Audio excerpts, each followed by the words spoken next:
فبأي آلاء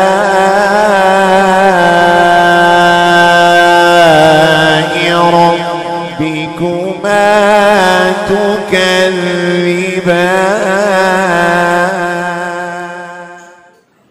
یاسین، حکمت والے قرآن کی قسم، یقیناً بے شک آپ رسولوں میں سے ہیں اور صراط مستقیم پر ہیں، سیدھی راہ پر ہیں. یہ ذکر ہوا. اس کے بعد اللہ تبارک و تعالی ارشاد فرماتا ہے تنزیل العزیز الرحیم لتنذر قوما ما انذر آباؤهم فهم غافلون لقد حق القول على اکثرهم فهم لا یؤمنون. اس میں جو سب سے پہلی آیت کیا؟ تنزیل العزیز الرحیم. پہلے تو اللہ تبارک و تعالیٰ نے قرآن مقدس کی قسم یاد فرمائی، پھر اس کے بعد اپنے نبی کی نبوت اور رسالت کو بیان فرمایا، پھر آپ کا صراط مستقیم پر ہونا اس کو بھی بیان فرمایا. اب بتایا جا رہا ہے جو قرآن ہے یہ کس نے اتارا؟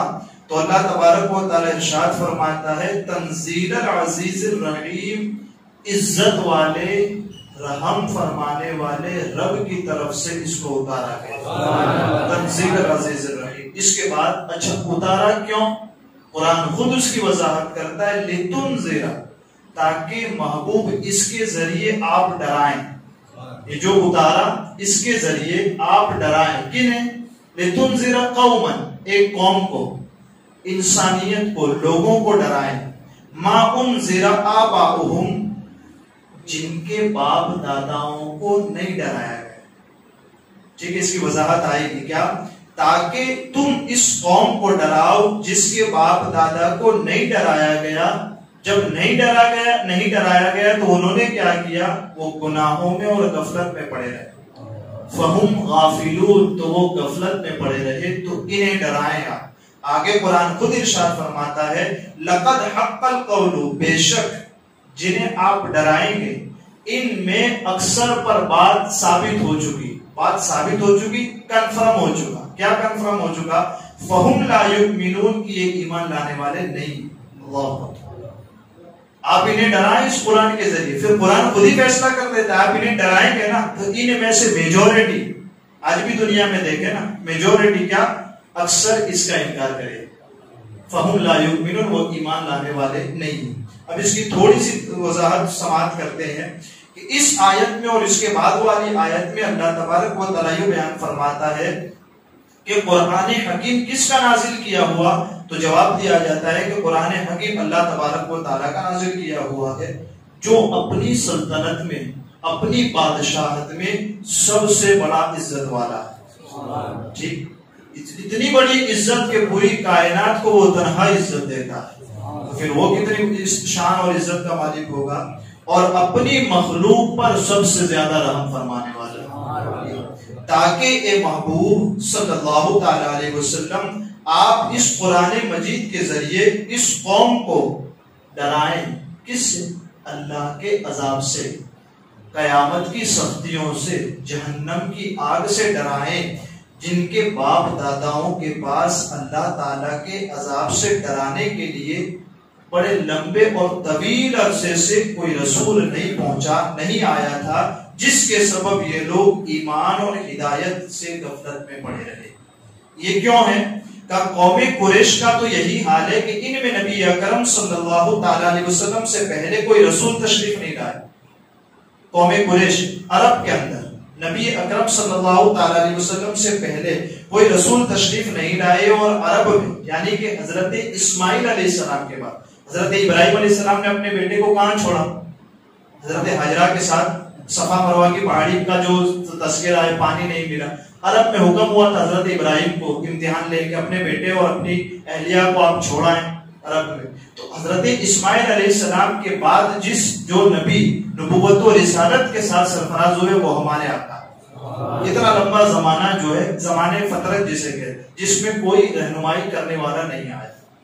ایک تو کوئی رسول تشریف نہیں لائے. عرب میں حضرت اسماعیل کے بعد سے لے کر حضرت نبی آخر الزمان سرکار صلی اللہ تعالی علیہ وسلم تک ان کے پاس کوئی رسول تشریف نہیں لایا، جبکہ اہل کتاب یہود اور نصارہ ان کے جو توریت کو ماننے والے، جو زبور کو ماننے والے، جو انجیل کو ماننے والے، ان کے پاس حضرت عیسیٰ علیہ السلام کی تشریف آوری کے بعد حضور صلی اللہ تعالی علیہ وسلم تک کوئی نبی نہیں آیا پورے جہاں میں۔ حضرت اسماعیل علیہ السلام کا جو سلسلہ ہے وہاں سے لے کر حضور تک بھی کوئی نہیں آیا، اور یہ دیگر کتابوں کے ماننے والے زبور، انجیل اور تورات، ان کے ماننے والوں میں حضرت عیسیٰ علیہ السلام کے بعد بھی کوئی نبی نہیں ہے۔ تو یہ ایک ایسا زمانہ 571 سال کا جو زمانہ گزرا، یہ ایسا فطرت کا زمانہ تھا اور جہالت کا زمانہ جس میں کوئی نبی نہیں ہے۔ جو ہمارے حضور صلی اللہ علیہ وسلم کی پیدائش کا وقت نہیں کہتے عیسوی سن 571، جو یہ کہتے ہوئے یہی ہوتے حضرت عیسیٰ علیہ السلام کی وفات کے بعد، یعنی کہ ان کے اس دنیا سے ظاہراً چلے جانے کے بعد حضور صلی اللہ تعالی علیہ وسلم تک جو یہ زمانہ گزرا، اس میں کوئی نبی نہیں ہے۔ تو یہ جو قرآن بیان فرماتا ہے نا، آپ انہیں ڈرائیں کہ ان کے باپ دادا کو نہیں ڈرایا ہے۔ جب کوئی آیا نہیں تو ڈرائے گا کون؟ کوئی کتاب نہیں جس کے ذریعے ڈرایا جائے۔ تو یہ ذکر قرآن نے بیان فرمایا۔ تو رسول اکرم صلی اللہ تعالی علیہ وسلم کا یہاں سے اس بات کا پتہ چلتا ہے کہ آپ کو اللہ تبارک و تعالیٰ نے نذیر بنا کر کے بھیجا، ڈرانے والا بنا کر کے بھیجا۔ خاص طور پر کفار قریش کو اللہ تعالیٰ کے عذاب سے ڈرانے کے بارے میں نبی اکرم صلی اللہ تعالی علیہ وسلم کو حکم دیا گیا، اور عمومی طور پر تاجدار رسالت صلی اللہ تعالی علیہ وسلم، اہل عرب، اہل کتاب وغیرہ پوری کائنات کو اللہ کے عذاب سے ڈرانے والے ہیں۔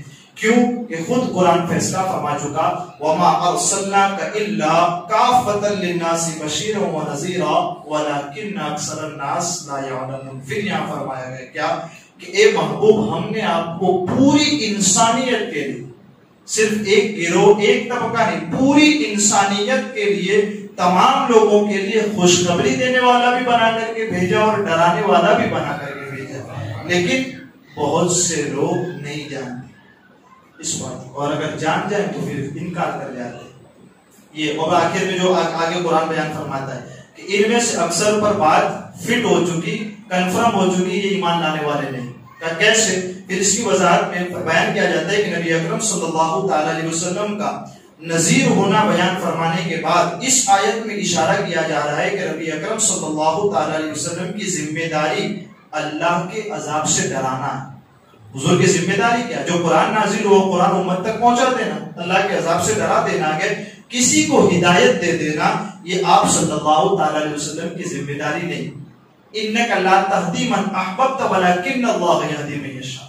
اِنَّكَ لَا تَهْدِي مَنْ أَحْبَبْتَ، آپ محبوب جسے چاہتے ہیں، کیا یا نبی کو کیا ہوگا؟ محبوب آپ جسے چاہتے ہیں آپ اسے ہدایت نہیں دے سکتے۔ اللہ اکبر، پھر ہدایت کہاں ملے گی؟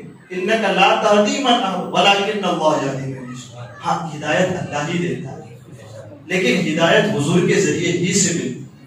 آپ چاہیں کہ اسے ہدایت نہیں ملے گی، اللہ جسے چاہے گا اسے ہدایت ملے گی، لیکن ملے گی کس طرح؟ محبوب تیرے ہی وسیلے سے ملے گی، آپ کے بغیر نہیں ملے گی کسی کو ہدایت۔ سمجھ رہے؟ تو اصل مسئلہ بھی یہاں ذکر فرما دیا، محبوب آپ کو ڈرانے والا بنایا، آپ بس ڈر سنا دیجیے۔ اب چاہے وہ سواء علیہم، پہلا پارا ہے نا، اولئک علی ھدی من ربہم واولئک هم المفلحون، سواء علیہم اانذرتہم ام لم تنذرہم فہم لا یؤمنون۔ چاہے آپ انہیں ڈرائیں گے چاہے نہیں ڈرائیں گے، یہ ایمان لانے والے ہے ہی نہیں۔ قرآن خود فیصلہ فرما، آپ ڈراؤ تب بھی ایمان نہیں لائیں گے، نہیں ڈراؤ تب بھی ایمان، یہ ایمان لانے والے ہے ہی نہیں۔ تو حضور صلی اللہ تعالی علیہ وسلم کا جو کام ہے وہ بھی یہاں بیان فرمایا جا رہا ہے کہ محبوب آپ کو ہم نے نذیر بنایا۔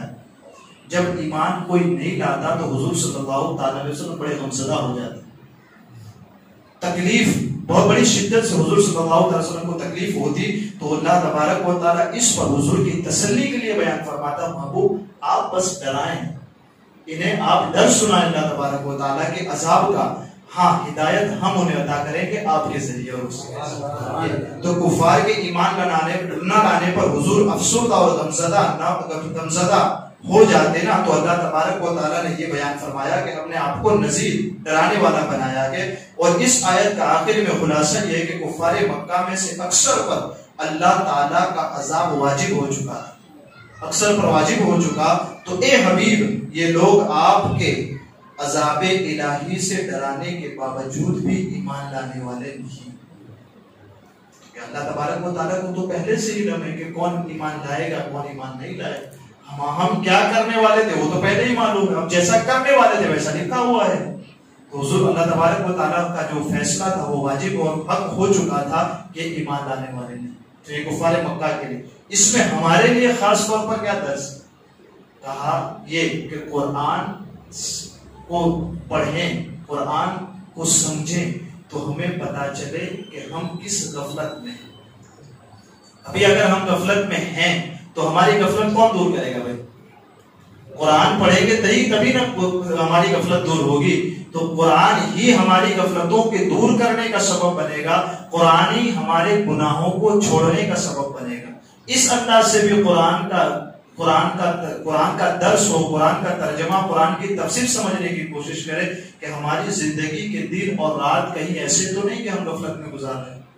اگر غفلت میں گزار رہے ہیں تو اللہ خود بیان فرماتا ہے کہ جو لوگ غفلت میں گزاریں گے اپنے دن اور رات تو ہم نے ان کے لیے عذاب رکھا.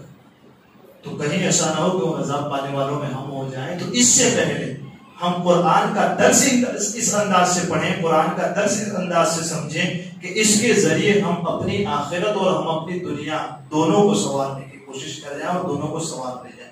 اللہ تعالیٰ مجھے آپ کو کہنے سننے سے زیادہ علم عمل کی توفیق عطا فرمائے. درس کے دوران ہمارے کہنے میں، سننے میں عمدن سہوا کوئی خطا ہوئی ہو اللہ عز و جل اسے معاف فرمائے.